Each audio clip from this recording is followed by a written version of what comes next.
1 Korintus 15. Saudara-saudaraku, sekarang aku hendak mengingatkan kamu tentang berita baik yang aku kabarkan dahulu. Kamu menerimanya dan kepercayaan kamu kepada Kristus berdasarkan berita baik itu. Itulah berita baik, perkabaran yang aku beritakan kepada kamu. Berita baik itu akan menyelamatkan kamu jika kamu berpegang kepadanya dengan teguh. Tetapi, jika kamu tidak berpegang kepadanya dengan teguh, maka kepercayaan kamu sia-sia. Apa yang aku sampaikan kepada kamu adalah apa yang sudah aku terima. Inilah perkara terpenting. Kristus mati kerana dosa kita, sesuai dengan yang tertulis di dalam Alkitab. Hal ini juga tertulis di dalam Alkitab. Dia dikuburkan dan pada hari ketiga dia dihidupkan semula. Setelah itu, dia menampakkan diri kepada Petrus dan kemudian kepada 12 orang rasul. Sesudah itu, dia menampakkan diri kepada lebih daripada 500 orang pengikutnya sekaligus. Kebanyakan daripada mereka masih hidup, meskipun beberapa orang sudah meninggal. Sesudah itu, dia menampakkan diri juga kepada Yakobus dan kemudian kepada semua rasul. Terakhir sekali, dia juga menampakkan diri kepadaku yang lahir bukan pada waktunya. Aku ini rasul yang paling tidak penting. Sebenarnya, aku tidak layak disebut rasul, kerana aku sudah menganiaya jemaah Allah. Tetapi kerana rahmat Allah, aku menjadi seperti sekarang ini dan berkat-Nya kepadaku tidak sia-sia. Sebaliknya, aku bekerja lebih keras daripada semua rasul yang lain. Sebenarnya, hal itu bukan usahaku sendiri, tetapi usaha Allah yang mengasihi aku dan yang bekerja bersama-samaku. Oleh itu, sama ada aku yang berkabarkan berita baik kepada kamu, ataupun rasul-rasul lain yang melakukannya, hal itu tidak penting. Kami semua mengisytiharkan perkabaran yang sama, dan kamu semua percaya kepadanya. Kami mengisytiharkan bahawa Kristus sudah dibangkitkan daripada kematian. Mengapa beberapa orang di kalangan kamu berkata bahawa orang mati tidak akan dibangkitkan? Jika orang mati tidak dibangkitkan, hal itu bererti Kristus pun tidak dibangkitkan. Jika Kristus tidak dibangkitkan daripada kematian, maka berita yang kami kabarkan dan kepercayaan kamu kepada Kristus sia-sia belaka. Hal itu juga bererti kami berdusta tentang Allah, kerana kami berkata bahawa Allah sudah membangkitkan Kristus daripada kematian. Jika memang benar orang mati tidak dibangkitkan, maka Allah tidak membangkitkan Kristus daripada kematian. Jika orang mati tidak dibangkitkan, maka Kristus pun tidak dibangkitkan. Jika Kristus tidak dibangkitkan daripada kematian, maka kepercayaan kamu itu khayalan belaka, dan kamu masih dikuasai dosa. Hal itu juga bererti orang yang percaya kepada Kristus dan yang sudah mati, semuanya tidak mempunyai harapan.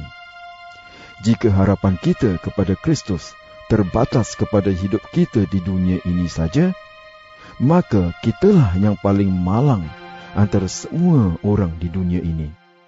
Tetapi sebenarnya, Kristus sudah dibangkitkan daripada kematian. Itulah jaminan bahawa mereka yang sudah mati akan dibangkitkan juga. Hal itu demikian kerana sebagaimana kematian datang ke dunia melalui satu orang, begitu juga kebangkitan daripada kematian diberikan melalui satu orang. Sebagaimana semua orang mati kerana tergolong satu dengan Adam, Begitu juga semua orang akan dihidupkan semula kerana tergolong satu dengan Kristus. Masing-masing akan dihidupkan semula menurut gilirannya. Mula-mula Kristus. Kemudian mereka yang menjadi miliknya akan dihidupkan semula ketika Kristus datang lagi. Kemudian tibalah akhir zaman. Pada waktu itu, Kristus akan menaklukkan semua pemerintah, penguasa dan pemimpin. Lalu Kristus akan menyerahkan kekuasaannya sebagai Raja kepada Allah, Bapa kita. Kristus harus terus memerintah sehingga Allah menaklukkan semua musuh Kristus di bawah kekuasaan Kristus. Musuh yang terakhir yang akan ditaklukkan ialah kematian. Di dalam Alkitab tertulis, Allah sudah menaklukkan segala sesuatu di bawah kekuasaannya. Jelaslah bahawa kata segala sesuatu itu tidak termasuk Allah sendiri yang menaklukkan segala sesuatu di bawah kekuasaan Kristus.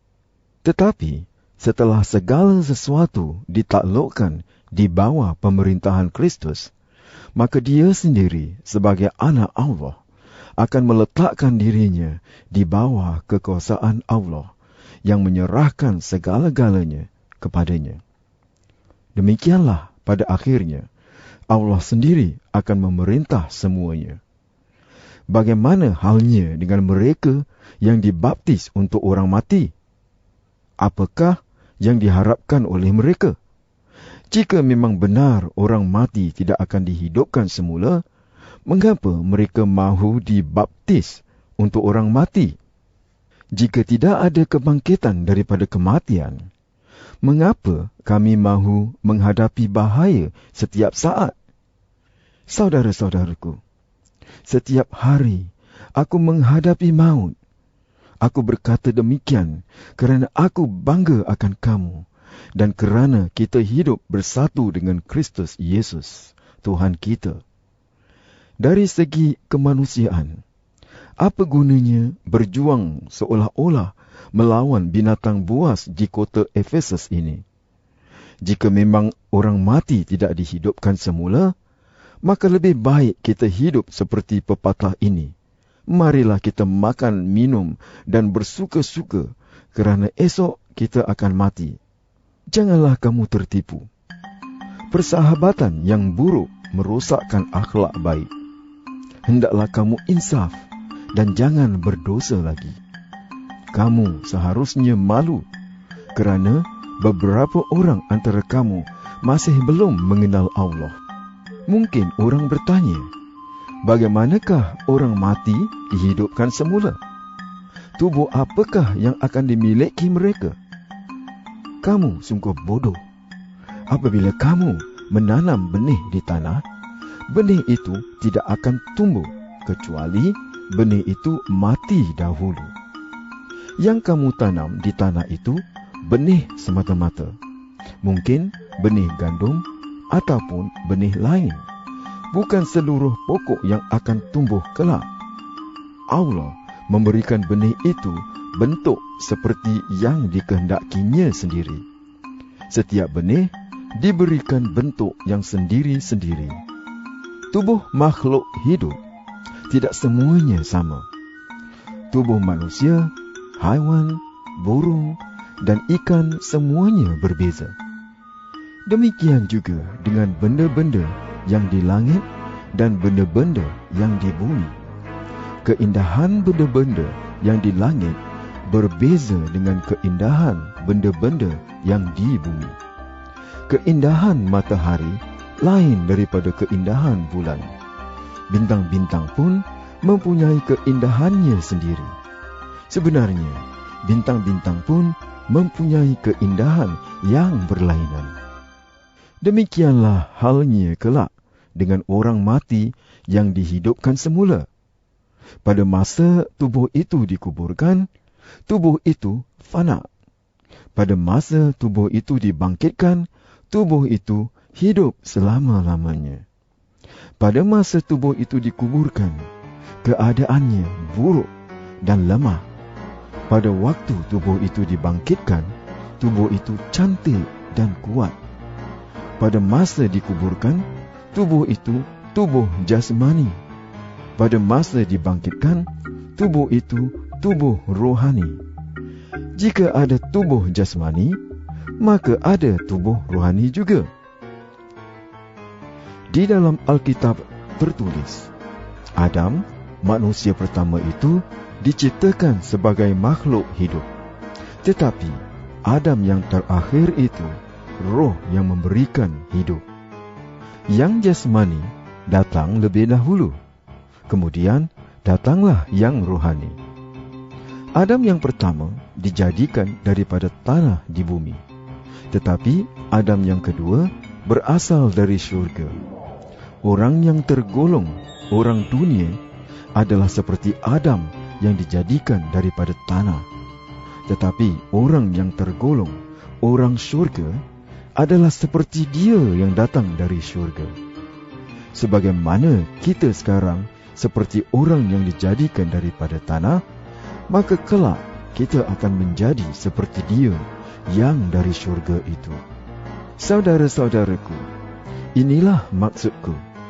Tubuh yang dijadikan daripada daging dan darah tidak dapat masuk ke dunia baru Allah. Tubuh yang fana tidak dapat menjadi abadi. Ketahuilah rahasia ini. Tidak semua daripada kita akan mati. Tetapi ketika trompet dibunyikan untuk kali terakhir, dengan tiba-tiba dan dalam sekejap mata, kita semua akan diubah. Hal itu berlaku kerana ketika trompet dibunyikan, orang mati akan dibangkitkan dengan tubuh yang abadi, dan kita semua akan diubah.